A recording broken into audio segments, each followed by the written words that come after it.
Hello everyone, this is my first YouTube video, so bear with me. I have been wanting to make this video for a really long time.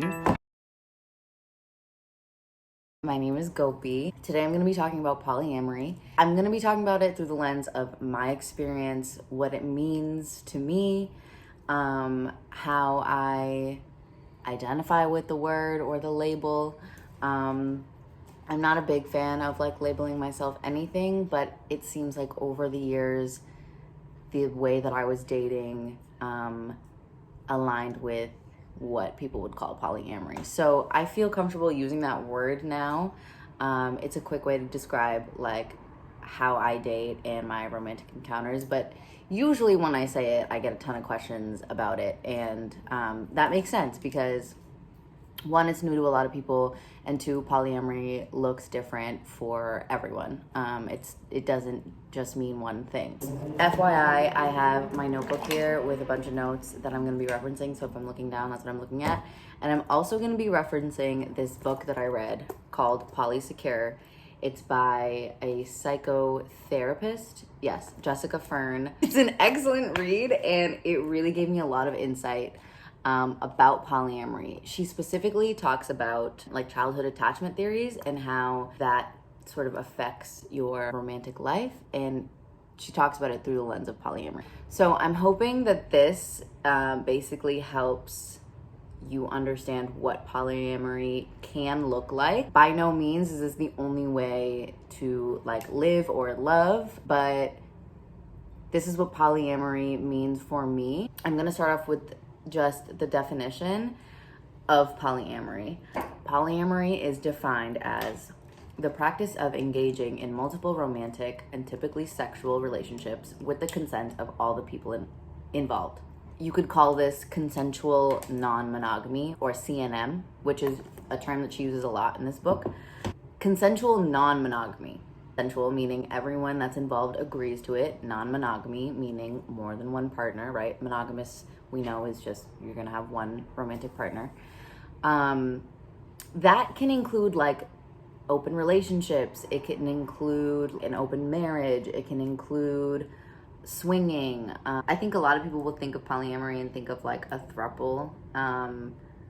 That's not really how I practice polyamory, but it is a form of polyamory. So, you know, that's like 3 people being in one relationship. I've never done that, and I don't really think that I would. It's just not like how I love. My partners don't like know each other or, you know, love each other. Or like even if they know each other, they're not in a relationship. You know, I'm in a relationship with one, and then I'm in a relationship with another, and my partners may also have their, you know, they have their relationship with someone else, and then me. Polyamory is included in this umbrella term of consensual non-monogamy. So polyamory is just one form of that. That might sound like a lot of bullshit, but if you actually just think about the words and break them down, it fully makes sense. Like I said, consensual non-monogamy is truly just all partners involved are consenting to and accepting and agreeing with the terms of having more than one partner. A couple different types of polyamory. I want to just define them really quick. And even within these definitions, there's like 1,000 ways that this can like present in a relationship or relationships. But I do want to review them really quickly. So there's hierarchical polyamory, which means there's like a somewhat of a ranking system where you have a primary partner and then maybe you have a secondary or a tertiary partner. Your primary partner is the person that you are, you know, maybe you're living with, or you share finances with, or even if you don't do either one of those things, maybe you guys are, you know, you've been dating for a very long time. Whatever, you know, your primary partner sort of looks like for you, that's an established thing. So then when you go on and you continue to date, of course, you always communicate that you have a primary partner, but you may also then have a secondary partner, right? And your secondary partner, there shouldn't be like a power imbalance. Like they should also always have a say, right? But your secondary partner knows that you do have this primary partner. that is in the picture. And so maybe the secondary partner you do, social things with, or, you could also maybe cohabitate with them. It looks different for everyone. There is a bit of a ranking system in your mind and in the way that you love and in the way that you date. That can sort of sound gross, but it's actually, if it's something that's communicated and really like talked about and the secondary partner's okay with, everything that's going on, then maybe it works. That secondary partner may also have their own primary partner, right? Or they might have multiple other partners. So it kind of depends on how people are dating, but that is one way of going about it. The other way is non-hierarchical polyamory, which means there's no ranking system. No one person has extra influence, right, on your other relationships. There's no primary partner having any influence on anything else. You're just dating multiple people. It's all on one even playing field. And again, different things could be prioritized. Maybe if, there's kids involved, then this partner might be prioritized more so than another. But it's flexible and there's no differences between your types of relationships. And there is solo polyamory. I have the definition written down, so sorry if I'm looking down. But solo polyamory emphasizes your personal agency. Almost like you're dating yourself first, which is like something that I always say. I am my own primary partner. That's something that I used to say before I was even polyamorous, or before I was saying that I was polyamorous. But I really am my own primary partner. Like, I'm dating me first. So you can, have your relationships without seeking any permission from other people. People might view this as like you're less committed then in your relationships, but that's like a misconception. Like, I'm not any less committed to the people that I love. I'm just very committed to myself. You can be your own primary partner. That is what solo polyamory is. I think that's something that I align with the most, although the lines do get blurry. Like, sometimes I'm dating someone and I'm like, okay, like, this might be my primary partner, but is that an agreement that we both made? Do I just feel this way right now? Like, it's kind of like something where you kind of have to constantly talk about it and like figure out, what makes sense for you. Polyamory, to me, it's been a journey. I want to just continue a little bit with the definition of the point, sort of, at least for me, is to be in love with and have real emotional connections with multiple people at one time. And that shows up in different ways for different people, like I had said earlier. Like, polyamory does not look the same for everyone. So I just want to go into a little bit why it made sense to me. So essentially, my dating history, like my first ever relationship, I was 19 years old and it was with a man. It was beautiful. He is an amazing person. We're still best friends. It was great. We were only seeing each other for like a year and a half. And then, sorry if you guys can hear that. After a year and a half, I had decided that I wanted to explore women. I was like, I don't know if I like girls. I had never really been with a girl. And I was still dating him and, I was in love with him. So we talked about it, and I will say from the jump, I'm very communicative. It is something that I do take pride in. I'm happy to talk about literally everything. So our relationship was amazing because we did talk about everything. And so, I brought it up and we talked about it, and he was like, I don't mind. We can be in an open relationship. And that's sort of what it was. So like, I dated other women. And I remember I had always said, if you want to have sex with another girl, like, you should. As in, if you want to experience this thing, like, don't like be at a party and not hook up with this girl just because you have a girlfriend. Like, if that's gonna make you happy and you want to do that, like, do that. I don't actually care. Like, the act of him having sex with another girl didn't make me jealous. Like, our foundation was solid, our love was solid. I was like, I don't think you're gonna love me any less if you have sex with another woman. So this is like maybe, and at the time, obviously I was not calling myself polyamorous. I didn't even really know what polyamory was. But this is one sort of point of polyamory. It's called compersion, but it's basically like you experience joy if your partner is experiencing joy. You're happy for them because they're happy. I feel that way about kind of everybody in my life. Like, if my friends are gassed about something, like, I'm automatically just like really happy for them. And so this translates into, you know, if my partner like wants to do this thing, it has nothing to do with me. Like if he's happy doing that thing, that's great. Like it didn't make me feel like I was less worthy or that something was wrong with me if he wanted to have sex with someone else or like whatever, because also me being a human being, like I'm looking at other people. I want to experience new people. I want to talk to other people. Like, and we always had that. Like it was really nice where like, you know, if I talked to another guy, like, I mean, I always did. And it wasn't a question. Like, it wasn't like weird. Like, it just was like, you know, like I'm an individual. I think that's something that I struggle with in monogamy, is that when you're in a monogamous relationship, a lot of times you can't talk to the opposite sex in the same way or experience the opposite sex in the same way. And I don't mean every time that it's like this intentional, like really like, oh, you can't talk to that guy or you can't talk to that girl. Like not everybody's like that. But in small, subtle ways, you might hold back a little bit. You might not put yourself in a certain room or a certain situation because you have a partner and you want to respect that partner, and you don't know if that partner might get upset or if you're going to be put in a situation that, you know, they wouldn't like you to be in, or maybe you don't even want to be in. For me, I don't really align with that. I just appreciate new experiences and new ideas and new thoughts, and it's such an important part of who I am because I think it helps me better understand myself. So I don't like to be tied into this like, okay, well, you have to kind of now move a certain way because you're in a relationship. So I didn't necessarily move in any way when I was in a relationship. And some people might hear that and be like, oh, like you're like a fucking slut. But I don't agree with that. Like, and you might think that, and that's fine. Like, I don't actually really care. But so anyways, we were open. I started seeing other women, and it was like nothing serious. I just was kind of like experimenting and like figuring out who I was.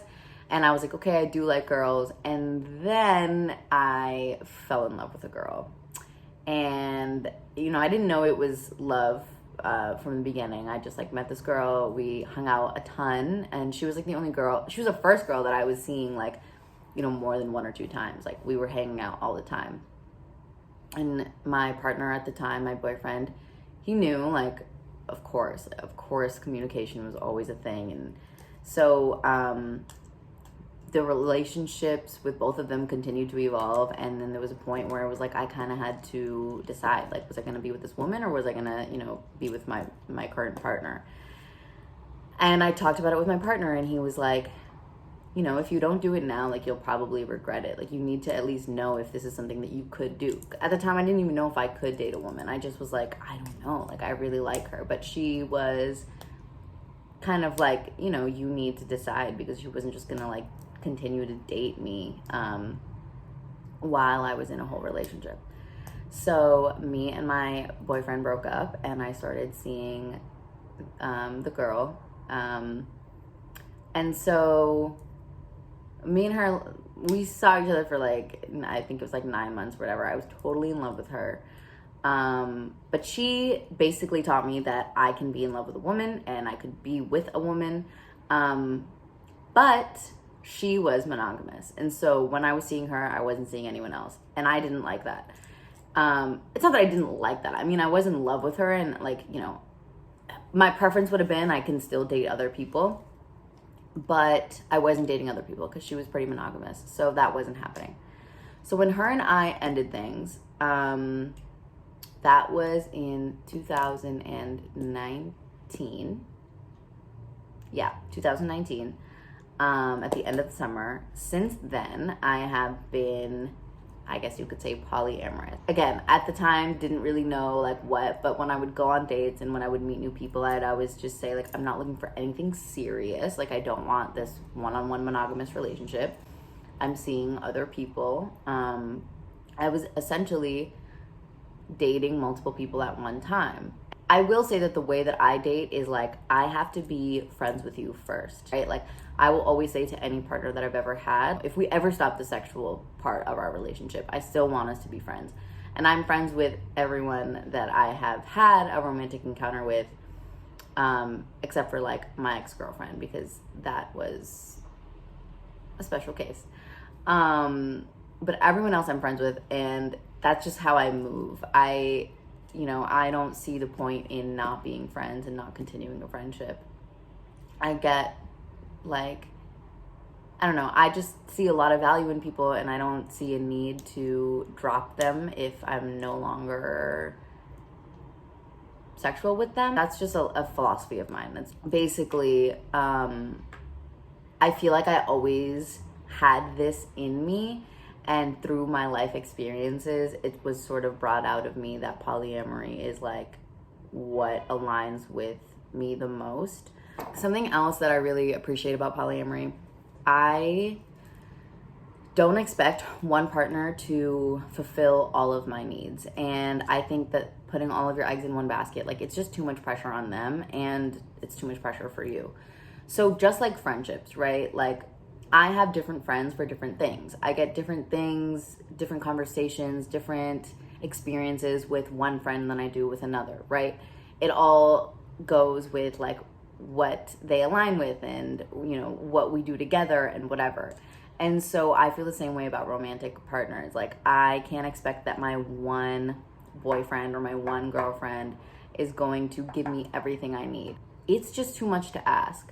The beauty about polyamory is when you have multiple partners, one partner might be really good at this one thing that another partner doesn't necessarily do for you, but that's okay, because this partner does something really well and you share that with them, right? So it's kind of beautiful because it just is less pressure on one person. I also can't expect that my one partner is going to grow and change in the same way that I do until I die. Like, I don't really believe in like marriage necessarily, at least not right now. I know that everything that I say right now could change in 2 years or 5 years or 10 years, right? Because I am a human and I'm always evolving and I'm always changing. But for the last like 5 years, I've felt pretty like solid on these things. Again, knowing that these things could change. Like, I am a different person than I was 3 years ago. And I think it's unfair to my partner, if I have only one partner that I'm with, that they should be expected to like me, this version of me 3 years later, when maybe they fell in love with, the version of me that they met a couple years ago. And so I don't expect that from anyone. And I don't want people to expect that from me. And so that also goes hand in hand with, like, when you're polyamorous, I think the beauty is that you choose to be with each partner. So the best way that I can explain this is, like, I feel like when you're dating, right? Let's say I'm dating this girl, and we've been dating for a year and a half. We have entered this agreement of sorts, right? We have entered this thing where we are each other's partners. We're not romantically looking at anyone else. We are each other's primary partner, okay?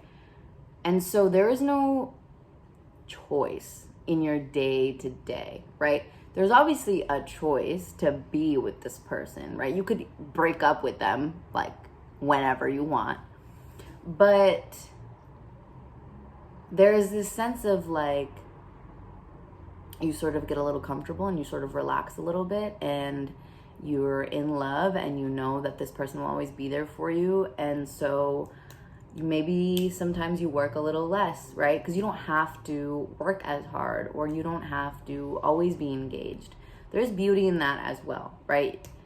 For me, I like to feel a little uncomfortable at all times, in the sense that when you're polyamorous, every time you see one of your partners, you are making a choice actively to be with them, right? It is not like out of obligation that we see each other or that we love each other. And I really appreciate that. It keeps me on my toes.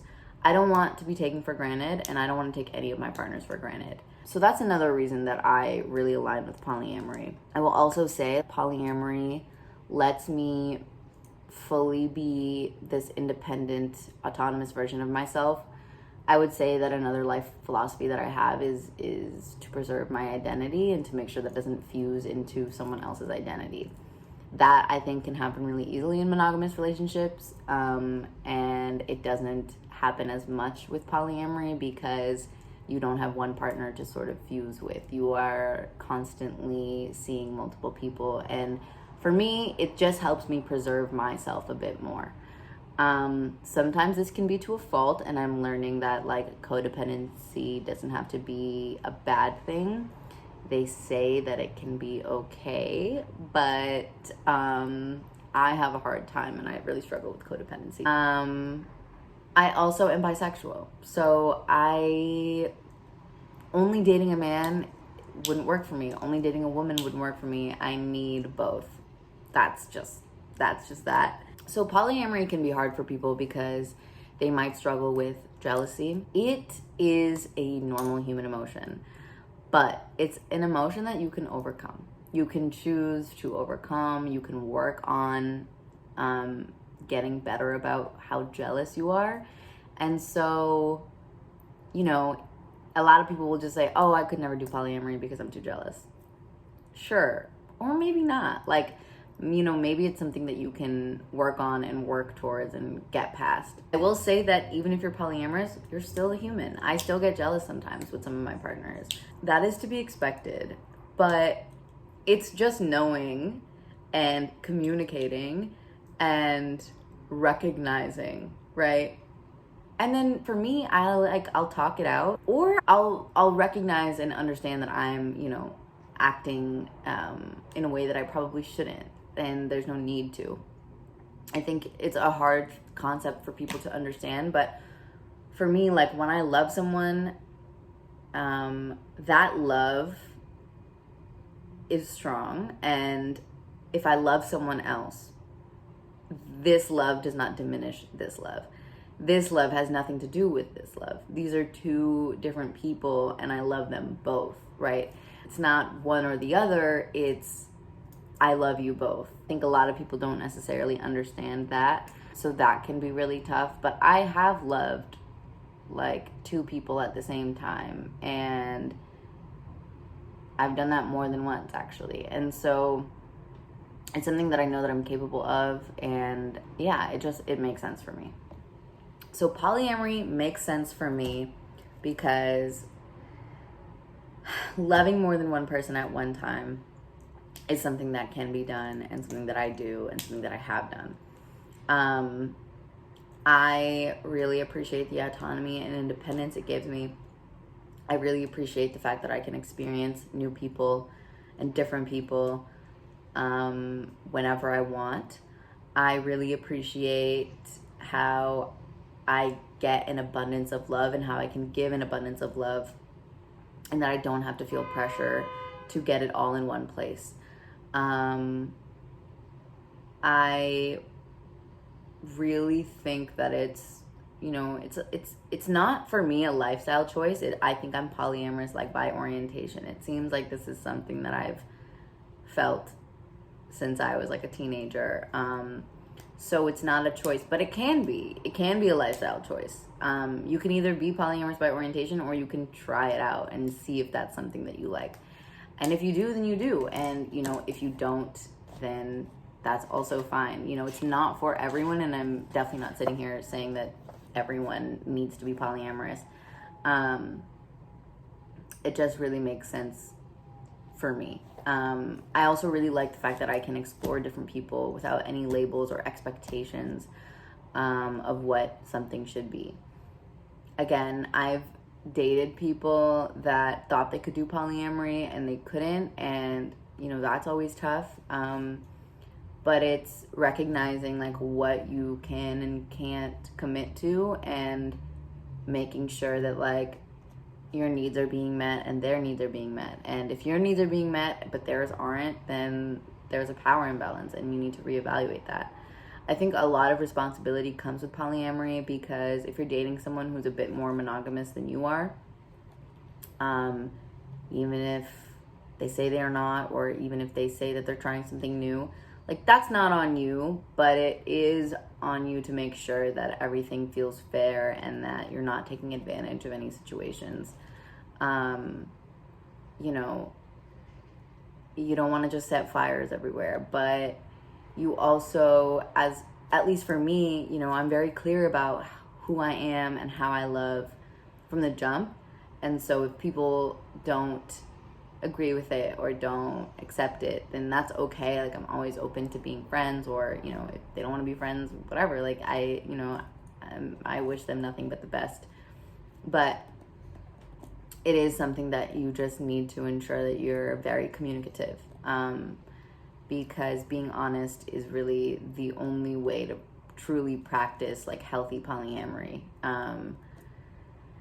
So all of that being said, I hope that this helped, and gave you a little bit of insight as to like what it means to be polyamorous. Again, like, this is not the only way to love and be loved, but it is one way. If you have questions, you could definitely comment below and leave them there. I'm happy to answer any questions.